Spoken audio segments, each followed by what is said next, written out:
kita tuh sebagai data scientist itu ibarat kita tuh koki gitu. Koki yang dikasih bahan-bahan mentah data gitu ya. Gimana caranya terserah mau diolah gimana tapi hasilnya enak gitu. Hasilnya enak tuh dimaksud adalah kita bisa dari data itu kita bisa dapat insight yang bagus, bikin strategi yang oke untuk perusahaan dan yang lainnya gitu. Kamu ikut program magang ini dari Kunci juga? Iya, betul. Di mana kalau boleh tahu? Di Telkomsel, Kak. Alina ini ya teman-teman Kunci, dia ini adalah lulusan terbaik dan termuda juga nggak sih? Kayaknya iya deh. Kira-kira ada tipsnya nggak sih, selain kalau aku lihat kamu kan selalu going extra miles gitu ya. Selain kita lihat kanan kiri, kita juga perlu membandingkan diri kita yang sekarang dengan yang sebelumnya. Jadi dari situ kita tahu udah sejauh mana sih kita improve-nya gitu. Memang setuju sih aku bahwa ketika kita memulai perubahan emang harus start dari diri kita ya. Betul. Hai teman Kunci, hari ini saya Bunga. Saya sudah ditemani oleh Alina. Alina ini adalah salah satu alumni dari Kunci. Halo Alina, apa kabar? Halo Kak Bunga, baik, alhamdulillah. Oke Alina, Alina boleh cerita nggak sih? Ternyata teman-teman Kunci, Alina ini masih kuliah loh. Mungkin boleh cerita kali ya kamu kuliahnya apa gitu. Oke, boleh. Jadi sekarang tuh aku lagi di semester 8, jadi udah semester akhir. Nanti aku wisuda mungkin sekitar tengah tahun ini lah. Oke. Gitu. Kesibukan kuliah sekarang itu tapi nggak sibuk-sibuk amat sih sebenarnya, karena aku udah selesai mata kuliah yang harus diambil, terus skripsi juga aku udah selesai di semester 7 kemarin gitu. Jadi sekarang sisa magang aja. Oke, jadi justru kamu udah kelar skripsinya? Udah. Bukan di semester 8 kan biasa orang die untuk skripsi. Betul. Ya, itu udah beres kamu? Ngebut sih itu di semester 7 itu skripsi. Kalau boleh tahu apa sih skripsinya? Aduh, aku sidang lagi nih. Enggak, sidang minimalis aja. Kalau misalnya skripsi aku itu tentang pengaruh implementasi augmented reality. Aku agak lupa nih judulnya sebenarnya. Untuk fitur virtual try on makeup, tahu nggak Kak? Oh, try on makeup itu aku sih nggak pernah coba. Tapi yang buat rambut sama nggak sih kayak kita mau coba warna rambut gitu? Nah iya, jadi mungkin kalau misalkan beberapa website kalau kita mau beli di e-commerce gitu, yang khususnya untuk kecantikan tuh ada kayak lipstick kita bisa gitu? Coba shade lipstick, shade blush dan yang lainnya gitu. Jadi kita bisa coba dulu. Nggak perlu ke offline store gitu. Iya dong. Jadi kayak misalkan lipstick merah yang ini cocok nggak ya di aku gitu. Betul. Blush on gitu semua bisa. Bisa semua. Tapi mungkin kalau maskara nggak kali ya? Kalau maskara juga uniknya ada. Tidak terfikir sih dia betul. bisa di try on gitu ya. Dan kamu membahas itu? Iya, aku membahas itu gimana pengaruhnya sampai ke orang-orang tuh tertarik nggak sih untuk beli langsung di e-commerce gitu tanpa ke offline store-nya gitu. Sebuah pembaharuan ya kan. Kamu kuliah di mana? Aku di UI. Sama dong kita ya, kita satu alma mater ya, mungkin tapi beda. Aku dulu di jurusan sastra. Oh, sastra. Depannya, kamu di mana? Fasilkom. Oh, kita depan-depanan ya. Iya. Nah, kamu ini kan di kampus sibuk ya kan belajar atau mungkin kemarin mungkin skripsi apa itu kan bagi aku hal yang menyita banyak energi ya gitu. Terus kemudian kamu kegiatan-kegiatan kepanitiaan itu juga mungkin sampai nggak tidur-tidur ya kan. Nah, terus kamu di luar masih juga belajar. Kenapa? Jadi aku mau sedikit cerita ya. Jadi pas semester masih mungkin sekitar 3, 4, 5 gitu, mungkin kayak orang-orang tuh aku lihat udah ada yang mulai magang, lihat Kalating udah mulai magang gitu.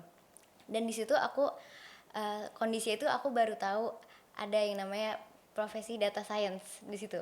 Dan aku lihat ternyata teman seangkatan aku pun bahkan ternyata ada yang mungkin udah ada pengalaman terkait di bidang itu. Jadi aku kayak baru masuk terus ngelihat ternyata orang-orang di sekitar aku tuh dia ada yang udah lebih banyak pengalaman, gitu. Dia jago gitu. Terus aku jadi kayak aku FOMO, bener aku FOMO. Terus akhirnya aku jadinya pengen juga gitu untuk seperti mereka, tapi jadinya aku banyak belajar juga gitu untuk mengejar biar seperti mereka. Biar gitu. Seimbang biar gitu ya. Kok bisa dia udah gue belum gitu ya. Bener. Oke, aku suka spirit kamu sih.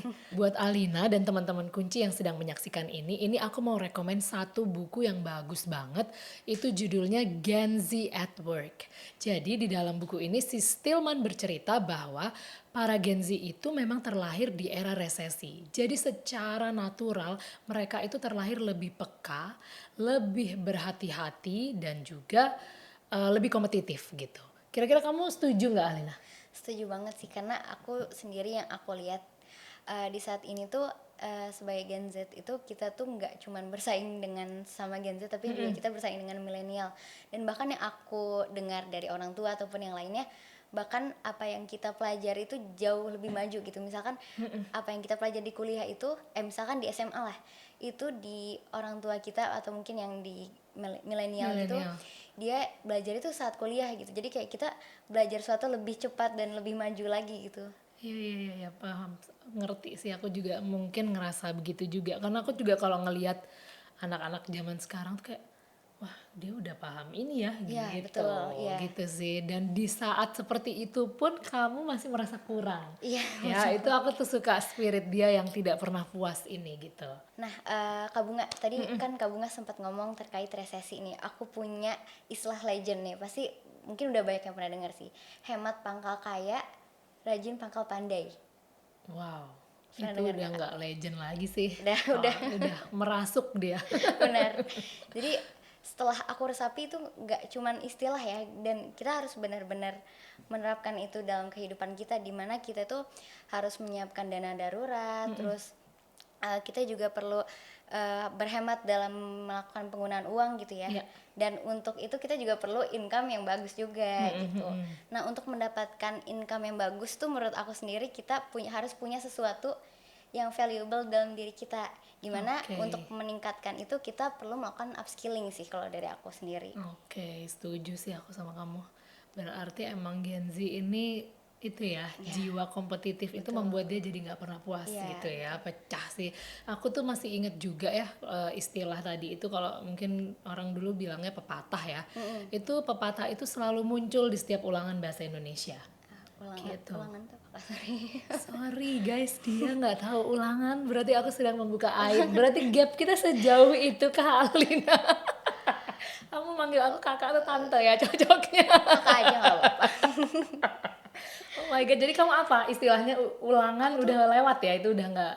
Biasanya tuh kalau misalkan itu UTS UAS langsung Oh, kayak gitu langsung sih. UTS UAS. Dia Iya. semesteran ya. Atau mungkin Kalau kuis gitu. kuis Iya. mewah. Kalau gue masih catur bulan. Apa itu? Aku baru ngedenger. Gak pernah dengar. Oke, ya udah bagus lah kalau gitu. Oke, rajin pangkal pandai ya. Betul. Nah, tantangan belajar di era teknologi yang aksesnya tuh lebih mudah gitu ya, lebih luas gitu. Kamu bisa mengakses anytime dalam waktu sekejap gitu ya. Tetapi kan kalau tidak dibatasi gitu sih akses atau dan si informasi yang kita terima tuh kan agak jadi abu-abu Iya, gitu ya. betul. Nah, kamu gimana nih cara memfilter informasi yang kamu dapat? Dari aku sendiri mungkin pertama source yang kita juga harus filter source-nya. Mungkin kalau misalkan paling terpercaya mungkin kita pilih buku gitu, karena buku atau buku cetak ataupun yang lain dia itu udah melalui proses quality check ataupun yang lainnya, jadi udah ada editor, jadi apapun yang tertulis itu udah Legit ya. udah legit gitu. Tapi selain itu mungkin kalau misalkan kita masih kurang nih gitu, masih ada yang perlu kita tanyakan atau juga pengen cari tahu lebih dalam, mungkin aku sendiri biasanya bertanya kepada seorang yang lebih expert atau memiliki pengalaman yang lebih dalam di bidang itu. Gitu. Biasanya aku misalkan nanya ke dosen atau misalnya sekarang lagi magang, aku nanya ke mentor gitu. Oke, jadi kamu tiap lihat terus kalau masih ada keraguan kamu recheck Betul, lagi gitu aku ya. tanyain lagi. Oke. Aku setuju banget sih Alina, apalagi di era sekarang kita juga sering terbantu dengan adanya chat GPT ya. Nah, iya betul. Betul. Aku sendiri juga salah satu pengguna chat GPT sebenarnya Oke. gitu, untuk kayak entah untuk belajar atau sekadar iseng-iseng aja gitu, nanya chat GPT itu bisa apa aja sih sebenarnya gitu. Iya, iya, iya. Tapi baik lagi gitu, karena chat GPT itu dia tidak bisa memberikan source yang terpercaya gitu, Oke. jadi kita nggak bisa mempercayai apa yang mereka kasih sepenuhnya ke kita. Tapi menurut aku sendiri tuh udah cukup oke untuk kayak misalkan kita bertanya sesuatu, dan mendapatkan suatu dari ChatGPT itu, terus kita tanya lagi atau kita research lagi ke sumber yang lebih terpercaya gitu. Oke, jadi walaupun terbantu oleh ChatGPT, kita harus tetap cek recheck gitu Betul, ya, cross check check and lagi, double check lagi gitu betul. ya. Tapi ya memang at least lumayan menghemat waktu dan energi Benar, ya iya. untuk sesi observasi Iya, awalnya gitu karena ya. mungkin kalau nanya ke dosen atau mentor kan mereka juga nggak punya waktu yang banyak untuk menjawab Terbatas pertanyaan lah ya kita gitu. gitu kan, yang banyak juga gitu. Oke. Nah, sekarang kita pasti juga sadar dan kita pun juga harus siaga ya bahwa di era sekarang ini yang serba cepat, canggih dan lain sebagainya gitu, pasti ada beragam kekhawatiran gitu ya terkait bidang-bidang pekerjaan tertentu pasti terancam dengan adanya otomatisasi Betul. gitu ya. Cita-cita kamu sebenarnya apa? Cita-cita aku sendiri sekarang jadi data scientist, Oke. dan sempet ada rasa kekhawatiran itu juga sih di aku, karena mungkin biasanya bisa jadi in the future ada otomasi lain, kita tinggal masukin data terus Beres udah gitu beres, ya. selesai kan. Tapi sebenarnya data scientist tuh nggak sekedar itu, jadi kita Oke. juga perlu nge-generate actionable insight, dan juga target-target yang perlu kita capai gitu. Oke. Dan yang mungkin akan menjadi keterbatasan dan gak bisa untuk semua diotomasi adalah untuk menciptakan strategi yang memang actionable. Misalkan ada Oke. strategi itu kita nggak hanya terbatas data aja, ada juga kita perlu lihat aspek lain, misalkan dari segi finance dari perusahaan itu ataupun juga ketersediaan SDM di perusahaan itu juga gitu. Oke, jadi memang tetap itu yang membuat kamu tetap Benar. gua nggak akan terganti nih dengan Karena itu kita gitu ya. lebih banyak tahu seluk-beluk perusahaannya gitu. Oke. Nah, kamu nih secara usia tadi kan kita udah terasa beda jauh ya gitu ya. Tapi aku tuh ngerasa kok kamu tuh udah matang banget gitu ya. View-nya gitu, visi misinya tuh kayak udah jelas gitu. Kira-kira kamu tuh udah punya juga nggak sih fact sheet-nya gitu, ini persiapan karir gue bla bla bla bla bla gitu, atau kamu justru jangan-jangan udah punya LinkedIn nih? LinkedIn aku udah punya dari pas aku kuliah awal-awal gitu sih. Dari kuliah kamu udah Udah, punya LinkedIn? udah. Wow.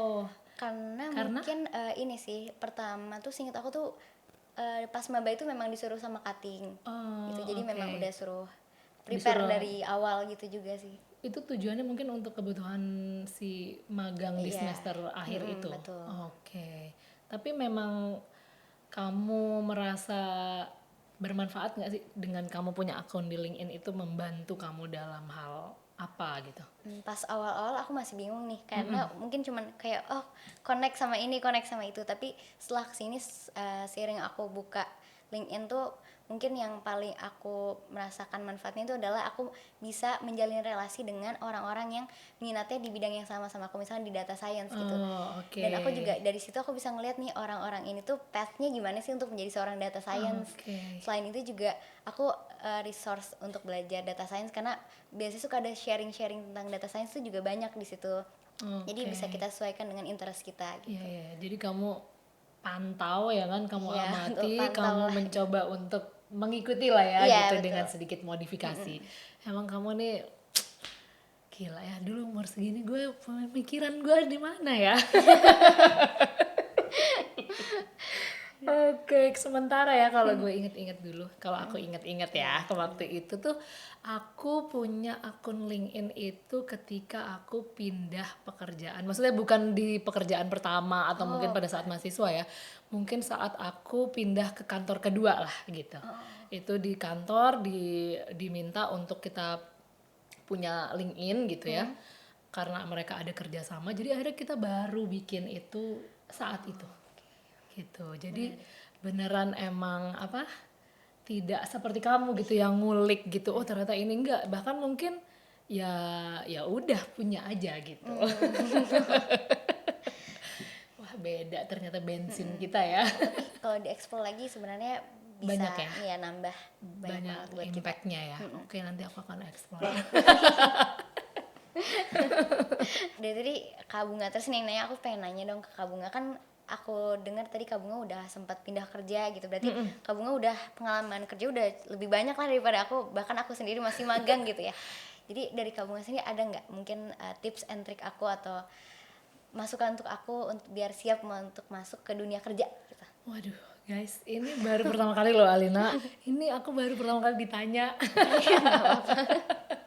Oke, tadi tanya tentang persiapan. Untuk masuk ke dunia kerja. Oh, untuk masuk ke dunia kerja. Berarti sekarang kamu ada di tahap lagi magang ya? Ya, magang. Udah mulai berasa. Udah mulai berasa. Udah mulai berasa ya bahwa begitulah dunia kerja ya. Iya. Oke. Nah, kalau kita ngomongin tentang career preparation gitu ya. Mungkin kalau dari pengalaman aku, memang kalau aku ngelihat kamu gitu ya, kamu tuh kan sudah punya visi misi matang itu benar-benar dari sebelum kamu lompat ke tempat magang ini Iya, gitu ya. Sementara kalau aku gitu, aku benar-benar terbantunya itu baru harus gini itu di pekerjaan pertama gitu. Di pekerjaan pertama memang kita itu diharapkan kalau bisa ya setelah aku tarik nih gitu, memang kita tuh harus fokus gitu. Fokus dalam hal kita harus fokus mencari ilmu atau skill kita sebanyak-banyaknya dari lingkungan pekerjaan kita gitu. Karena bagi aku gitu ya, di 1 atau 2 tahun pertama kita kerja, itu tuh kita kayak kuliah gitu ya, tapi kita dibayar. Iya. Gitu. Kadang kita ngelamarnya apa gitu, ternyata kita karena sebagai anak baru gitu ya, fresh graduate belum apa, diminta banyak bantu pihak sana, pihak sini, pihak sana gitu. Itu yang membuat kita terpapar jadinya dengan lebih banyak lagi hal-hal yang mungkin kita juga nggak pelajari gitu ya. Betul. Nah, jadi mungkin salah satu tipsnya buat buat kamu gitu ya, kamu sebisa mungkin untuk tidak perhitungan gitu. Ketika kamu aku ngelamar jadi orang data gitu. Tapi ketika misalkan kamu berada di situ di organisasi itu kan kita akan dihadapkan dengan banyak orang gitu ya. Di situ kamu secara tidak sadar akan belajar tentang people management gitu. Dari lingkungan sekitarmu tanpa kamu sadari gitu ya. Jadi saranku ya udah kerjakan apa aja gitu. Karena tanpa kamu sadari gitu, kamu memang sedang dikasih pelajaran-pelajaran tambahan gitu ibaratnya ya. Kalau kuliah itu enrichment gitu ya. Nah, itu kamu dapat pelajaran tambahan sembari kamu dibayar juga gitu. Jadi manfaatkan sebanyak-banyaknya 1-2 tahun pertama itu untuk kamu bisa menggali apapun sebisa kamu.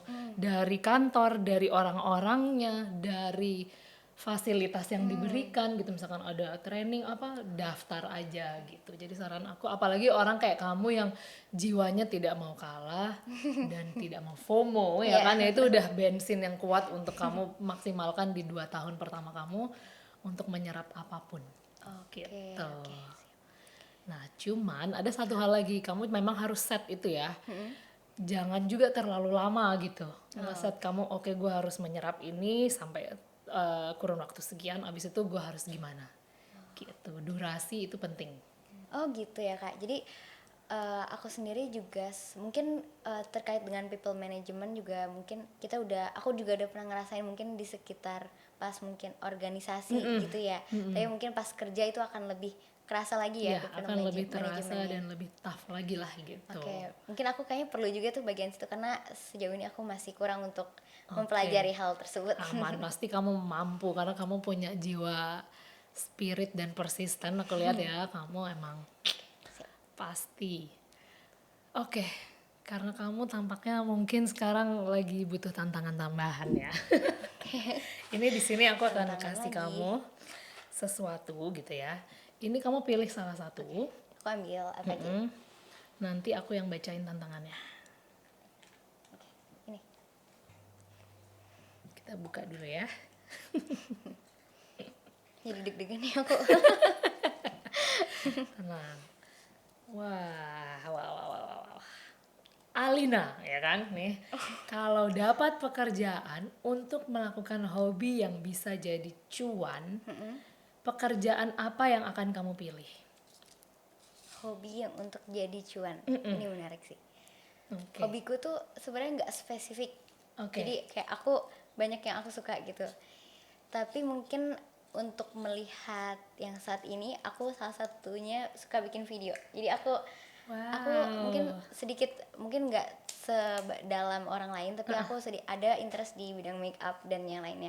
Terus aku setiap beli produk make up gitu aku suka review di Instagram aku gitu. Tapi ya untuk yang cewek-cewek gitu.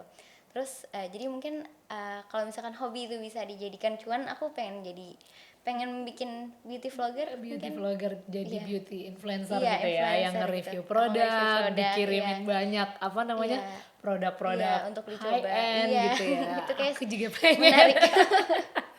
Tapi emang maksud aku itu juga ya perbedaan Gen Z dengan rombongan aku dulu Iya, gitu ya. Kalau Gen Z itu emang lebih terbuka gitu. Berbagai hobi-hobi dia itu memang punya peluang untuk sampai menjadi profesi gitu kan. betul. Kalau misalkan dulu kita hobi berenang atau apa, biasa akan berakhir di atlet atau jadi pelatih. Tapi kalau kalian tuh terusin aja gitu ya kan, siapa tahu mungkin selain kamu kerja jadi data scientist, side job kamu nanti taunya jadi Iya, beauty betul. influencer ya kan. Seru banget sih.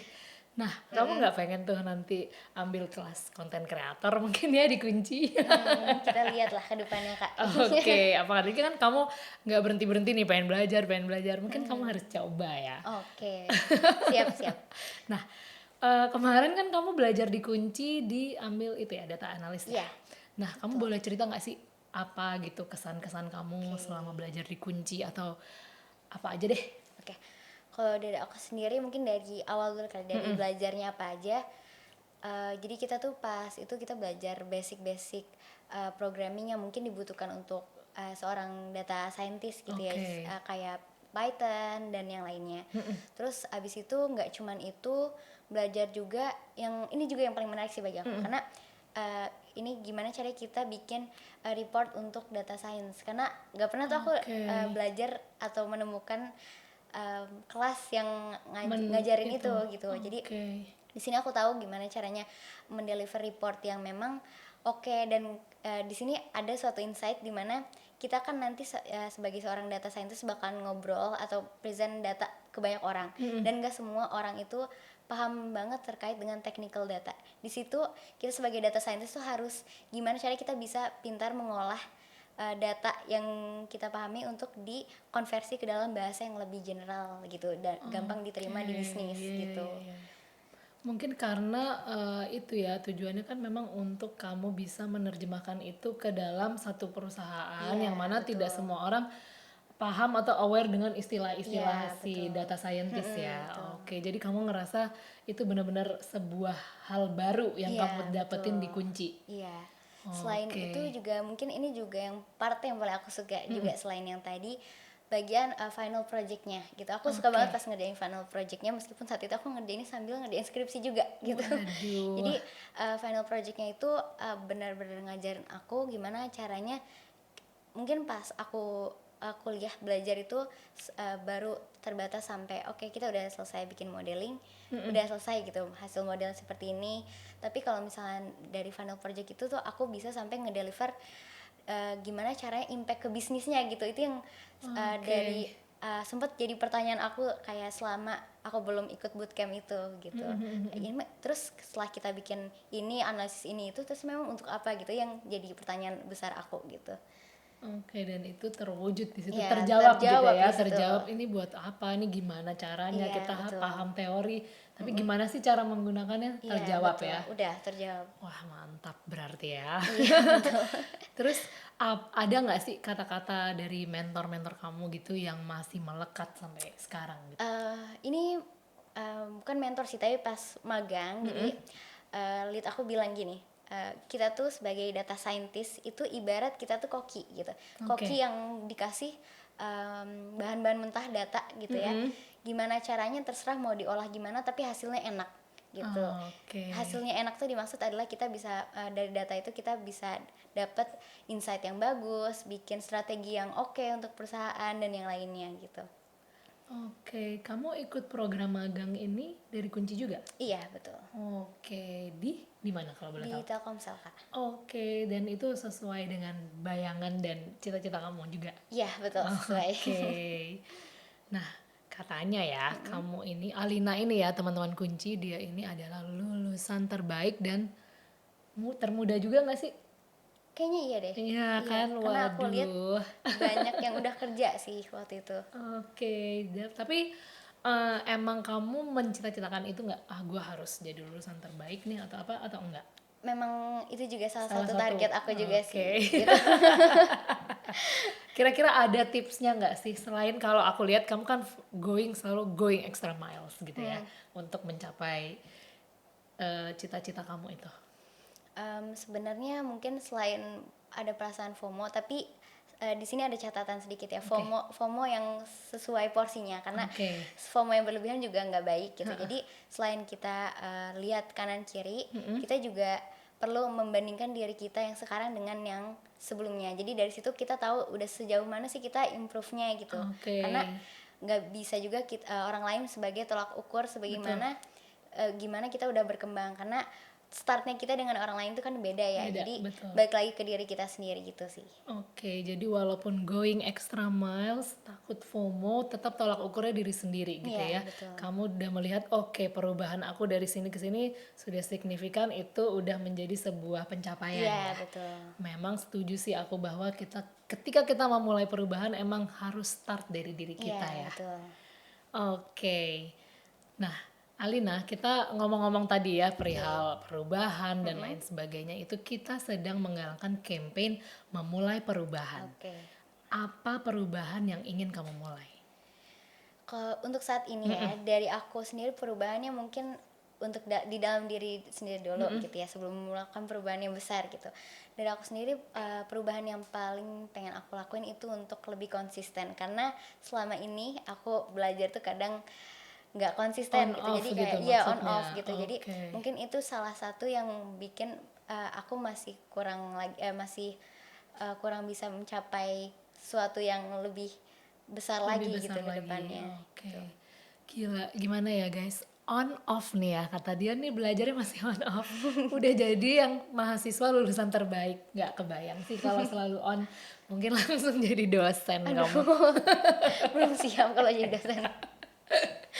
Oke, Alina, kalau begitu thank you banget kita udah ngobrol-ngobrol ya, mulai dari apa namanya, cerita magang kamu, skripsi kamu gitu, terus ternyata kamu punya hidden agenda menjadi beauty influencer gitu ya, dan ternyata kita adalah anak yellow jacket ya kan. Betul. Sorry, kita pasti sangat bangga sampai kapanpun itu betul. ya kan. Dan thank you banget Alina untuk semuanya, dan thank you udah berbagi dengan teman-teman kunci di cerita kunci.